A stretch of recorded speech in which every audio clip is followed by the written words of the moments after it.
Muito bom dia, seja bem-vindo ao nosso Reflexão e Vida desta quarta-feira. Estamos aqui para mais uma vez compartilhar a poderosa e preciosa Palavra de Deus. Essa palavra que é viva e eficaz e mais cortante do que qualquer espada de dois gumes, capaz de penetrar a divisão entre alma e espírito, juntas e medulas, e discernir os pensamentos e intenções do coração. É essa palavra que nós estamos aqui para transmitir, trazendo sempre uma mensagem de fé e esperança para o seu coração. Portanto, seja muito bem-vindo aqui nessa quarta-feira, onde mais uma vez nós iremos refletir na palavra do Senhor. Quero aproveitar e pedir para que você que ainda não está inscrito no nosso canal, se inscreva e ative também aí o sininho das notificações. Quando você ativa o sininho das notificações, o YouTube vai sempre te notificar quando houver um conteúdo novo aqui no nosso canal, tá bom? Outra coisa importante é você deixar o seu like, porque quando você curte esse vídeo, o YouTube entende que ele é um conteúdo relevante e por isso o torna visível a mais pessoas. Então, curte esse vídeo e não esquece, porque às vezes você deixa para curtir no final e depois acaba esquecendo. Então já curte logo, para que o YouTube possa impulsionar a visualização desse conteúdo. E compartilhe aí nas suas redes sociais. Aproveita para compartilhar aí no status do seu WhatsApp, compartilhar nos grupos que você participa. Envia aí para uns 10 contatos no privado, convidando também essas pessoas para ouvir a palavra do Senhor nessa manhã. Eu creio que mais uma vez o Senhor irá nos desafiar através da sua palavra a vivermos uma vida que glorifica ao Senhor, tá bom? Então, seja muito bem-vindo, Deus abençoe a sua vida em nome de Jesus. Vamos então para a nossa reflexão de hoje. Hoje eu quero conversar com você sobre o preço do discipulado. E eu quero partir do texto que está em Marcos, capítulo 8. Nós vamos ler a partir do versículo 31 até o versículo 1 do capítulo 9. Marcos, capítulo 8, versículo 31 até o versículo 1 do capítulo 9, ok? A palavra do Senhor nos diz assim: E começou a ensinar-lhes que era necessário que o Filho do Homem sofresse muitas coisas, fosse rejeitado pelos líderes religiosos, principais sacerdotes e escribas, fosse morto e depois de 3 dias ressuscitasse. E ele dizia isso abertamente. Mas Pedro, chamando-o em particular, começou a repreendê-lo. Ele, porém, virando-se e olhando para seus discípulos, repreendeu Pedro, dizendo: Para trás de mim, Satanás, porque não pensas nas coisas de Deus, mas sim nas que são dos homens. E chamando a multidão com os discípulos, disse-lhes: Se alguém quiser vir após mim, negue-se a si mesmo, tome cada dia a sua cruz e siga-me. Pois quem quiser preservar a sua vida, irá perdê-la, mas quem perder a vida por causa de mim e do Evangelho, irá preservá-la. Pois que adianta o homem ganhar o mundo inteiro e perder a sua vida? Ou que daria o homem em troca da sua vida? Quando o Filho do Homem vier na glória de seu Pai com santos anjos, ele também se envergonhará de quem se envergonhar de mim e das minhas palavras nesta geração adúltera e pecadora. Disse-lhes mais: Em verdade vos digo que dentre os que estão aqui, há alguns que de modo algum provarão a morte, até que vejam o reino de Deus chegando com poder. Então, nós queremos nessa manhã refletir um pouco sobre o preço do discipulado. Mas antes, você poderia perguntar o seguinte: mas o que é discipulado? Né? O que é discipulado? O que significa esse negócio de discipulado? Veja só, discipulado é um aprendizado, é uma relação de ensino e aprendizado. Então, o discípulo ele tem um mestre. E ele aprende com o seu mestre, não apenas com as suas palavras, mas também com o seu exemplo. O discipulador, ele tem como objetivo ensinar o seu discípulo o caminho que ele deve andar, os preceitos que ele deve observar, os princípios que ele deve viver, os valores que ele deve colocar como importantes em sua vida. Então Jesus é o nosso mestre e nós devemos ser os seus discípulos. Mas o discipulado, ele tem um preço. Porque não é simplesmente dizer eu quero ser um discípulo de Jesus. Muita gente quer ser discípulo de Jesus, ou até diz que é discípulo de Jesus, simplesmente para receber o benefício ou o privilégio da salvação. Mas deixa eu dizer uma coisa para você. O nosso destaque nessa manhã é no versículo de número 34, quando Jesus diz assim: se alguém quiser vir após mim, negue-se a si mesmo, tome a sua cruz e siga-me. Jesus apresenta nesse versículo o desafio do discipulado, o preço do discipulado, né? Então, uma coisa importante a destacarmos é o seguinte, que Jesus, ele não estava em busca de meros seguidores. Ele estava em busca de discípulos, ele estava ali formando discípulos.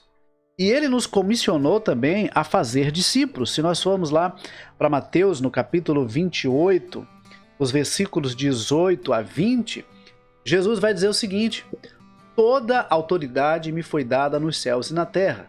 Portanto, ide e fazei discípulos de todas as nações, batizando-os em nome do Pai, do Filho e do Espírito Santo, ensinando-lhes a guardar todas as coisas que eu vos tenho ordenado, e eis que estarei convosco todos os dias até a consumação dos séculos. Então, Jesus preparou ali discípulos, formou discípulos, e agora disse a esses discípulos, no capítulo 28 de Mateus, que eles deveriam ir e fazer novos discípulos.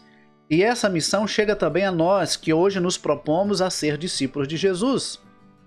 Então, Jesus não queria apenas ser seguido por multidões. E eu gosto sempre de destacar o seguinte: quando Jesus estava ali pregando o evangelho, anunciando a sua mensagem, havia ali a grande multidão e havia os discípulos.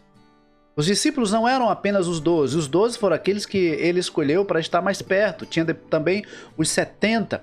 Mas havia ali outros discípulos que estavam seguindo Jesus, observando os ensinamentos de Jesus, aprendendo com Jesus, e depois iriam continuar servindo a Jesus, mesmo depois da sua morte.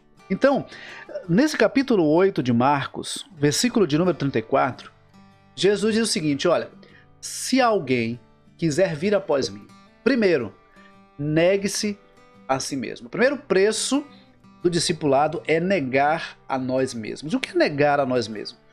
Você poderia dizer o seguinte: mas o que é negar a si mesmo? Negar a si mesmo é dizer não ao pecado. Negar a si mesmo é dizer não à carne e ao desejo do pecado. Negar a si mesmo é dizer não ao nosso próprio eu. É realmente a negação da nossa própria vontade em detrimento da vontade de Deus. Então, quem quer realmente seguir a Jesus, quem quer ser um discípulo de Jesus, precisa submeter a sua vontade à vontade de Jesus. Como diz o apóstolo Paulo quando escreve aos Gálatas: vivo não mais eu, mas Cristo vive em mim. E essa vida que vivo agora na carne, vivo pela fé no Filho de Deus. Esta é a ideia. É submeter a nossa vontade à vontade de Jesus. É dizer não para o pecado, é dizer não para tudo aquilo que não agrada a Jesus. Jesus pagou um alto preço por nós. Jesus entregou a sua própria vida para morrer na cruz do Calvário, a fim de que nós pudéssemos ser livres do pecado e viver uma vida que agrada ao Senhor. Então, não dá para ser discípulo de Jesus e conciliar essa vida de discipulado com uma vida de pecado. Veja, o apóstolo João, escrevendo na sua carta, ele diz o seguinte: olha, se dissermos que não temos pecado algum, enganamos a nós mesmos. Mas se confessarmos os nossos pecados, ele é fiel e justo para nos perdoar os pecados e nos purificar de toda a injustiça. Só que algumas pessoas pensam o seguinte: olha, então Jesus está dizendo que a gente pode viver pecando e depois só pedir perdão. A ideia não é essa. Aí no capítulo 2 de 1 João, ele diz o seguinte: meus filhinhos, eu vos escrevo essas coisas para que não pequeis. A ideia é de que realmente não pequemos, evitemos o pecado. Nos esforcemos para evitar o pecado. O discípulo de Jesus precisa se esforçar para evitar o pecado. O problema é que tem algumas pessoas que querem brincar com a tentação, achando que são fortes. Eu gosto muito de um texto do apóstolo Paulo, quando ele escreve aos Coríntios, ele diz o seguinte: aquele que pensa que está em pé, cuide para que não caia. Então, nós não podemos brincar com a tentação. O escritor aos Hebreus, ele diz que nós devemos deixar todo embaraço e o pecado que nos assedia. Então, a ideia desses embaraços são aquelas situações que não são em si mesmas pecado, mas são situações que podem nos levar a pecar. Então, Hebreus capítulo 12, versículo 1, o escritor diz o seguinte: portanto, também nós, rodeados de tão grande nuvem de testemunhas, depois de eliminar todo o embaraço, tudo que nos impede de prosseguir e o pecado que nos assedia, corramos com perseverança a corrida que nos está proposta, fixando os olhos em Jesus, o autor e consumador da nossa fé, o qual, por causa da alegria que lhe estava proposta, suportou a cruz, não fazendo caso da vergonha que sofreu, e está assentado à direita do trono de Deus. Então, esses versículos 1 e 2 de Hebreus capítulo 12 nos mostram que nós devemos nos esforçar não apenas para eliminar o pecado, mas também situações que podem nos levar ao pecado. Os embaraços, situações tentadoras, situações capciosas que podem nos levar a cair em pecado. E para isso, o autor deixa muito claro, nós temos que fixar os nossos olhos em Jesus, o autor e consumador da nossa fé, olhando para o exemplo de Jesus, que passou pela experiência do sofrimento da cruz, para que hoje nós pudéssemos ter o privilégio de receber a bênção da salvação. Então, o apóstolo João, quando escreve em 1 João capítulo 2, versículo 1, ele diz: meus filhinhos, eu vos escrevo essas coisas para que não pequeis. Mas se alguém pecar, temos um advogado junto ao Pai, Jesus Cristo, o justo. Ele é a propiciação pelos nossos pecados, e não somente pelos nossos, mas também pelos pecados de todo o mundo. Então, nós temos que evitar pecar. Mas se porventura pecarmos, devemos confessar, como diz o versículo de número 9. Se confessarmos os nossos pecados, Ele é fiel e justo para nos perdoar os pecados e nos purificar de toda injustiça. 1 João 1, 9. E aí, no capítulo 2, versículo 6 de 1 João, o apóstolo João diz o seguinte: quem afirma estar nele, também deve andar como ele andou. E aí, nós vemos o seguinte, voltando lá para o texto de Marcos 8, 34, Jesus diz: se alguém quiser vir após mim, primeiro, negue-se a si mesmo. Segundo, tome cada dia a sua cruz. Cruz nos lembra morte. Nós temos que mortificar a nossa carne. Nós temos que mortificar em nós tudo aquilo que não agrada ao Senhor. Nós temos que abrir mão de tudo aquilo que não agrada ao Senhor. Por isso que no versículo 35, ele diz o seguinte: olha, quem quiser preservar a sua vida irá perdê-la. Mas quem perder a vida por causa de mim e do Evangelho, esse irá preservá-la. Ou seja, se nós não mortificarmos a nossa carne, se nós não abrirmos mão daquilo que não agrada ao Senhor, se nós não experimentarmos esse compromisso verdadeiro com o Senhor, também não experimentaremos a salvação, não experimentaremos a vida eterna.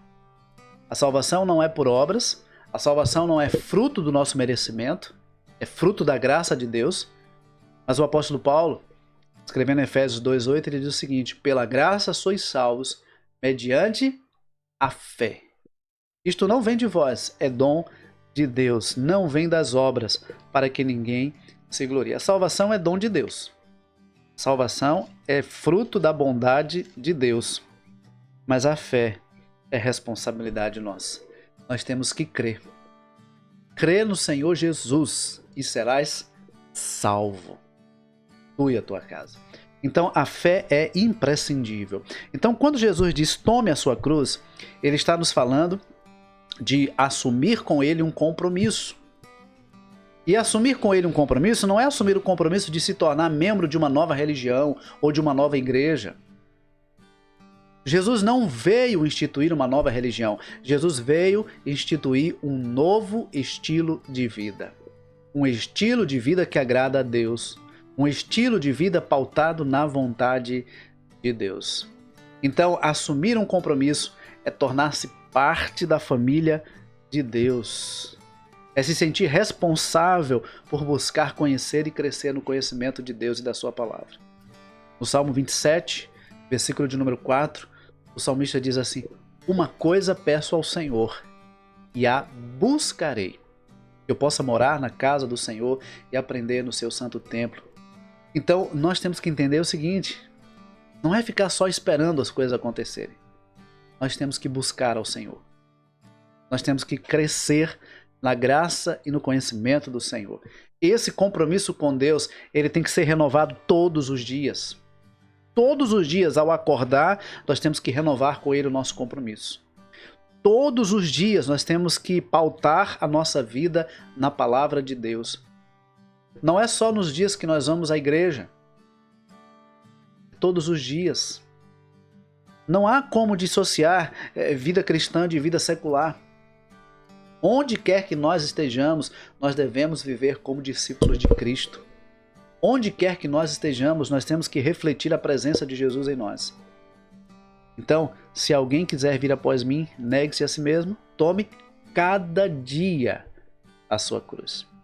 Eu já vi pessoas dizendo o seguinte: olha, eu já entreguei a minha vida para Jesus. Eu já sou salvo, porque eu já entreguei minha vida para Jesus. E aí você pergunta assim: mas você tem buscado conhecer Jesus? Você tem lido a palavra, obedecido a palavra? Você tem orado? Você tem buscado congregar? Você tem buscado estar em comunhão com o corpo de Cristo? A pessoa disse não. A pessoa diz: não precisa. O importante é que eu já entreguei a minha vida para Jesus. Jesus, ele diz o seguinte: tome cada dia, ou seja, renove diariamente o seu compromisso com Ele. Então nós temos que buscar a Jesus todos os dias. Nós temos que estar em comunhão com Ele todos os dias. Nós temos que pautar a nossa vida na palavra dEle todos os dias. E por fim, ele diz o seguinte: toma a sua cruz e siga-me. Siga-me. E aí, um estilo de vida pautado no exemplo de Jesus. Seguir a Jesus não é apenas seguir os passos de Jesus, mas é seguir o exemplo de Jesus. O apóstolo Paulo diz que nós temos que ter a mente de Cristo. O apóstolo João, no texto que nós acabamos de ler, em 1 João 2,6, aquele que diz que estar nele também deve andar como ele andou, deve viver como ele viveu, deve agir como ele agiria se estivesse em nosso lugar. Sabe, queridos, há pessoas que estão muito preocupadas com as coisas desse mundo. Estão preocupadas em ganhar, em ser, em ter. Estão esquecendo do seu compromisso com Deus, do seu relacionamento com Deus. Não estão seguindo a Cristo como deveriam seguir. Por isso que Jesus ele alerta no versículo de número 36. O que adianta o homem ganhar o mundo inteiro e perder a sua vida? De que adianta o homem obter sucesso nesse mundo, conquistar muitas coisas, mas não garantir a eternidade na presença de Deus? E sabe, queridos, a eternidade é uma realidade. E há duas possibilidades na eternidade. Uma eternidade na presença de Deus e uma eternidade longe da presença de Deus. E a eternidade é uma consequência daquilo que nós vivemos aqui. Então, se você deseja viver uma eternidade na presença de Deus, você precisa buscar a Deus agora, enquanto aqui está. Não é depois da morte, porque depois da morte não vai ter outra chance. Não vai ter possibilidade de buscar a Jesus e se converter a Ele e assumir um compromisso com Ele depois da morte. O escritor aos Hebreus diz que o homem está destinado a morrer uma só vez, vindo depois disto o juízo. Então, depois da morte, não existe outra possibilidade, não existe outra oportunidade. O tempo que nós temos para buscar ao Senhor é agora. Por isso que a palavra nos alerta. Buscai ao Senhor enquanto se pode achar. Invocai-o enquanto está perto. Jesus está acessível. A salvação está à nossa disposição, através de Cristo Jesus. Jesus deixa claro que não existe outro caminho para Deus senão Jesus Cristo. Ele afirma em João capítulo 14, versículo 6: Eu sou o caminho e a verdade e a vida. Ninguém vem ao Pai senão por mim. Não existe dois caminhos. Só há um caminho.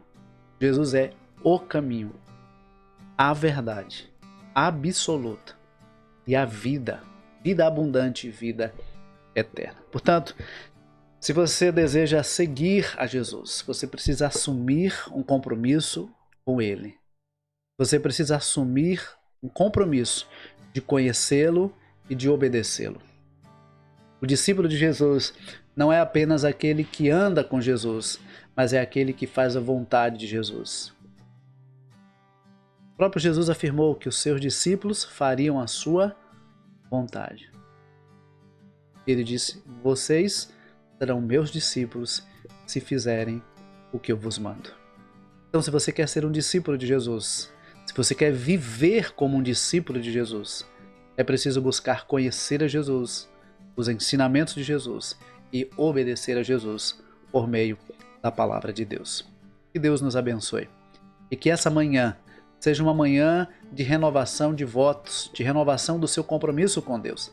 De repente, lá atrás, você disse que entregou a sua vida para Jesus, mas estava vivendo relaxadamente.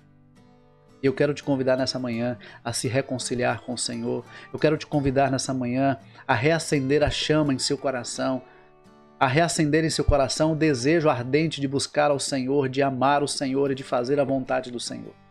Não deixe para amanhã o que você precisa fazer hoje. Não deixe para amanhã a oportunidade de entregar a sua vida para Jesus e de firmar com Ele um compromisso. Porque a verdade é que nós não sabemos o que nos reserva o amanhã. O tempo que nós temos, o momento que temos, a oportunidade que temos de assumir um compromisso com Jesus é agora, é hoje, enquanto aqui estamos. E cada dia renovar com Ele o nosso compromisso. Não se envergonhe de Jesus. Ele diz no versículo 38 que aquele que se envergonhar dele, o Pai também se envergonhará quando ele vier com poder e grande glória. Então não se envergonhe de Jesus. Assuma um compromisso com Ele. Ame-o de todo o seu coração e viva para o louvor da glória de Deus. Que Deus nos abençoe, uma ótima quarta-feira para você, uma ótima quarta-feira para sua família. Compartilhe esse link aí com o maior número de pessoas que você puder, para que outras pessoas também possam receber a palavra de Deus.